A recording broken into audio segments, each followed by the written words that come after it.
Assalamualaikum warahmatullahi wabarakatuh. Belajar kembali ya bersama saya Hadi Nasution.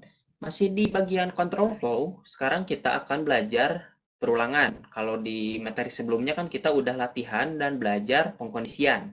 Nah, sekarang kita akan belajar looping atau perulangan. Di kesempatan kali ini kalian akan belajar 3 poin. Itu ada jenis dari perulangan ya atau looping, ada konsep perulangan, dan juga yang terakhir itu ada sintaks dari perulangan pada bahasa pemrograman Java. Langsung saja ke poin yang pertama, yaitu jenis dari perulangan. Jadi sebelum ke jenisnya, kalian harus tahu perulangan itu adalah cara untuk mengulang statement pada program kita. Jadi kalau kita nih pengen ada suatu blok program atau statement ya yang ingin diulang-ulang terus-menerus pada program kita, itu kita bisa pakai yang namanya perulangan. Nah, perulangan itu sendiri ada dua kategorinya atau jenisnya. Itu ada counted loop, ada uncounted loop. Nah, untuk counted loop sendiri itu ada dua, ya ada for loop dan for each. Dan untuk uncounted itu ada while loop dan do while. Ya, sebenarnya ini ada satu lagi, namanya itu enggak, kita udah ini for each. Udah ada ini. Nah, di video kali ini kita akan belajar yang namanya for loop terlebih dahulu. Nanti kita lanjut ke while loop dan do while ya. Kalau for each ini itu nanti belajarnya kalau udah kenal yang namanya array ya, karena ini pakainya buat array nanti. Langsung saja ke kategori counted loop. Jadi counted loop ini adalah perulangan yang kasusnya itu udah jelas atau pasti jumlah pengulangannya. Maksudnya gimana? Jadi kita itu udah tahu mau mengulang sebuah statement berapa kali gitu. Kita udah tahu angkanya berapa, ya, udah ada limit atau batasnya. Nah, itu kita pakai looping yang ada di kategori counted loop, which is itu ada for loop dan for each, ya. Nah, contoh nih, misalkan saya ingin mencetak teks hello world ke layar itu sebanyak 5 kali. Kan saya udah tahu ya, pengen 5 kali gitu, udah ada angka pastinya atau udah limitnya gitu. Nah, cukup gini aja kan beres ya. Beres masalahnya gitu. Kita sistem out print ln hello world 5 kali aja udah ulangi. Emang beres gitu. Cuman gimana kalau saya pengen 100 kali? Gak ada kerjaan banget gitu. Kalau saya pakai sistem out print ln ini ya, diulang atau di copy paste sebanyak 100 kali, ya itu bobrok juga gitu ya. Waktu sama tenaga habis. Gimana kalau 1000 kali gitu. Nah, gimana kalau kita ubah si sintaks ini atau program ini menjadi seperti ini ya, kita pakai yang namanya perulangan. Dalam kasus ini itu ada for loop. Nah, dengan seperti ini nanti hello world-nya akan dicetak sebanyak 100 kali ya. Sangat simpel, cuman ada 3 baris ya. Itu adalah fungsi dari for loop. Nah, ini adalah flowchart sederhananya. Jadi nanti itu ketika kita klik run ya, kita klik run di IDE, saya gambar apa juga ini. Yang ini nih, yang logo run itu ya, warna hijau. Nanti program kita bakal berjalan dan ini akan do task atau doing task ini ketika program kita itu udah baca di bagian ini nih, udah masuk ke baris for. Nah ya, udah di sini itu langsung akan melakukan tasknya ya, akan mencetak ini nih, system out println hello world. Langsung setelah itu dia akan ngecek kondisinya gitu. Kondisi itu yang ini nih, yang statement yang di tengah ini. Apakah jumlah loop sudah kurang dari sama dengan 100? Kalau masih belum ya, atau true gitu. Kalau jumlah loopnya itu, misalkan nilai jumlah loop ini kan awalnya 0. Kan itu 0 itu kurang dari sama dengan 100. Jadi betul kan ini nilainya true. Maka kalau true itu dia akan do task lagi atau mencetak hello world lagi gitu. Ya. Tapi kalau si jumlah loop ini misalkan udah ada 101 ya, kayak gitu. Kan ini udah di luar dari kondisi ini. Udah enggak kurang dari sama dengan 100. Maka nanti kondisinya false dan programnya selesai ya. Atau nanti akan keluar dari sini, dari sintaks for loop gitu ya. Itu secara singkatnya. Kalau kalian masih belum paham konsep sederhana tadi, itu jangan khawatir dulu, nanti saya akan jelaskan detailnya di slide berikutnya. Saya itu tadi cuman intermezzo doang ya. Nah, ini untuk counted loop. Nah, untuk uncounted loop itu kebalikannya. Untuk kasus yang belum jelas jumlah pengulangannya. Jadi kita belum tahu nih, program ini mau diulang sampai kapan gitu, belum ada angkanya. Kalau contoh di dunia nyatanya itu ada ketika kita main game, misalkan Mobile Legends lah, ML. Kita kan kalau kita lagi match nih ya, lagi di Land of Dawn, lagi war, itu kan si gamenya itu nggak tahu beres gameplaynya itu berapa menit gitu, di menit berapa ini gameplay bakal beres gitu. Kan itu belum tahu, ya. Jadi si kondisinya itu tergantung dari si turret utama udah hancur atau belum. Nah, kalau dalam kasus seperti itu pakai uncounted loop. Jadi artinya while kan ini while loop, selama ya, selama si turret utama itu belum hancur, maka lakukan gameplay secara terus-menerus gitu ya. Singkatnya kayak gitu. Tapi kalau turret utama udah hancur ya udah match-nya berhenti gitu atau gamenya selesai. Nah, ini adalah flowchart sederhana untuk while loop ya. Ini omat ya, omat. Ingat ini untuk while loop ya. Ini flowchart untuk while loop. Karena untuk do while, untuk ini itu beda lagi flowchartnya ya. Nanti kita akan belajar di tutorial selanjutnya. Nah, ini beda sendiri ya. Jadi start, dia ngecek kondisi dulu. Kalau for loop kan tadi do task dulu, baru kondisi. Ini kebalikannya. Dia ngecek dulu kondisinya, true atau false. Kalau true, dia bakal looping. Kalau false, dia bakal keluar dari program. Ya, kayak gitu. Cuman kita nggak akan belajar ini dulu, kita akan ke for loop yang tadi kita bahas di slide sebelumnya. Nah, ini adalah sintaks untuk for loop, kayak gini ya. Bisa diperhatikan. Ini itu dibuka oleh keyword for. Ya, ini kepunyaannya Java. Ini ada metode yang namanya for. Metode ini dia menerima 3 argumen atau 3 parameter di dalamnya. Ada init statement, ada condition, ada pause statement. Ya, ada 3. Nah, apa sih masing-masing 3 ini? Jadi, init statement itu adalah statement yang akan dieksekusi 1 kali setelah blok kode dijalankan. Maksudnya blok kode dijalankan ini itu ketika program masuk ke baris kode yang ada for loop-nya. Ya, itu. Lalu, condition ini adalah kondisi untuk mengeksekusi blok kode.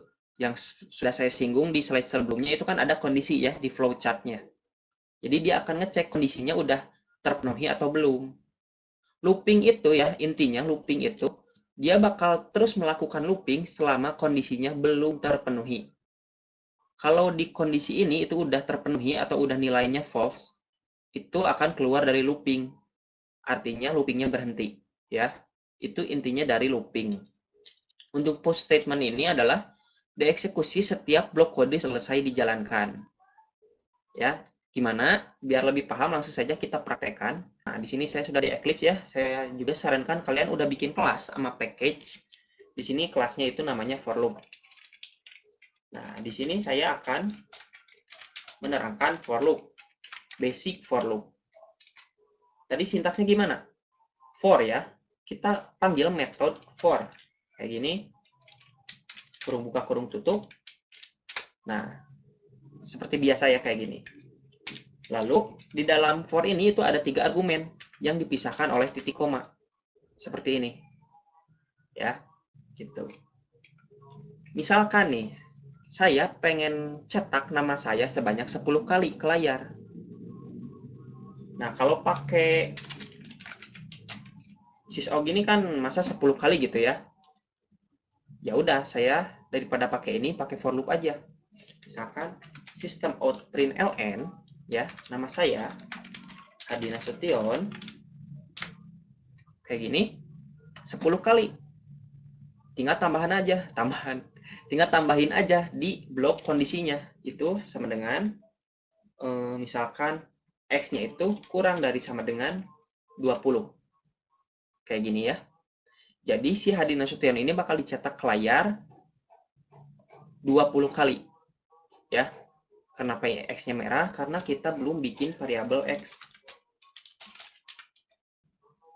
Nah, kayak gini ya.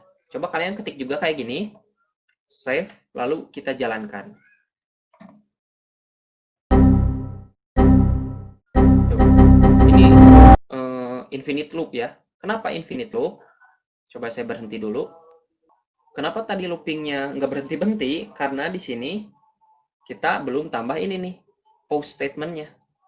Misalkan ya, di sini setelah cetak Hadi Nasution, X-nya itu bakal nambah 1. Kayak gitu. Save, lalu kita jalankan. Udah nih. Hadi Nasution dicetak 20 kali. Ya. Tahu 20 kali dari mana? Ya, kita cetak aja di sini nilai dari X-nya. Plus X. Ya. Save, lalu kita jalankan lagi. Ya udah. Hadi Nasution mulai dari 0 sampai 20. Ya. Kenapa mulai dari 0? Kenapa mulai dari 0? Karena di sini kita inisialisasi X-nya itu mulai dari 0. Ya. Sampai 20 kali. Dan ini fungsinya buat apa nih X++? Nah, ini itu kalau nggak pakai ini, nanti loopingnya infinite ya, nggak akan berhenti gitu. Karena nanti nilai X-nya tetap di 0. Nggak akan, jadi kondisinya itu nggak akan terpenuhi terus gitu. X-nya nilainya tetap 0, ininya tetap 20. Tapi kalau kita tambahkan ini, nanti X-nya itu bakal jadi 0, 1, 2, sampai 20. Gitu ya. Karena di sini kita tambah. X-nya tambah 1 setelah cetak ini. Ya. Kayak gitu sederhananya. Ini itu kan bisa diperhatikan di sini.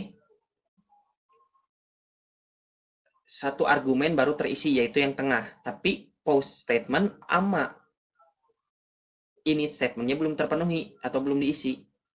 Itu kita tinggal pindahin aja ya, yang integer ini, yang di baris 8, kita masukin ke init statement.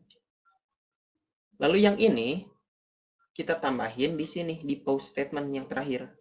Nah, kayak gitu. Rapikan kodenya, tuh. Ini kalau di save lalu kita run, ini hasilnya sama kayak tadi. Ya. Hadi Nasution 0 sampai 20. Seperti itu ya. Semoga bisa dipahami. Jadi ini itu artinya perulangannya itu akan dimulai dari 0 ya. Lalu akan melakukan perulangan sampai nilai dari jumlah loop itu kurang dari sama dengan 5. Lalu setiap hello world dicetak variabel jumlah loop plus 1. Ya kayak gitu. Cuman kalau di kasus tadi kan si jumlah loop ini apa? X ya. X gitu. Nah, kayak gini. Kalau kita mau lihat nilai X-nya itu berapa, kita tinggal cetak aja X kayak gini. Save lalu kita jalankan. Tuh. Ya, nilai X-nya 0, 1, 2, 3. Misal nih, kalau nilai X-nya saya mau loncat 2. Plus 2 di sininya ya. Ke sini jadi plus 2. Itu gimana? Di sini aja langsung. X sama dengan plus sama dengan 2. Kayak gitu. Ya, coba kita cetak X-nya berapa? Tuh, loncat 2 ya. 0, 2, 4. Langsung jadi kelipatan 2. Ya, kayak gitu. Kita kembalikan ini jadi X++. Nah, ini itu ya di post increment ini ya, post statement yang di argumen ketiga, ini itu bisa berupa increment ya, plus plus atau decrement, min min. Ya. Jadi itu bisa gini. Bisa minus minus kayak gitu. Ini namanya decrement. Ya. Jadi nanti nilai X-nya bakal berkurang terus-menerus gitu. Saya kembalikan ke increment. Nah, jadi tapi si argumen ini juga bisa dikosongkan kayak gini. Nah, kayak gini juga bisa.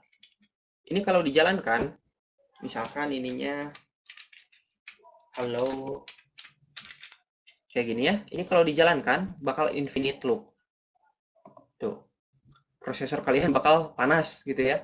Karena dia terus ngecek ini nggak akan ada berhentinya. Ya sampai komputer kalian mati gitu. Ini kenapa bisa infinite loop kayak gini? Karena karena nilai default ya dari ketiga argumen ini itu nilai defaultnya true ya, nilai defaultnya itu sama dengan true. Maka si halo ini akan terus dicetak terus-menerus karena nilai dari ketiga argumen ini true. Kondisinya terpenuhi terus gitu ya. Nggak akan pernah keluar dari program ini.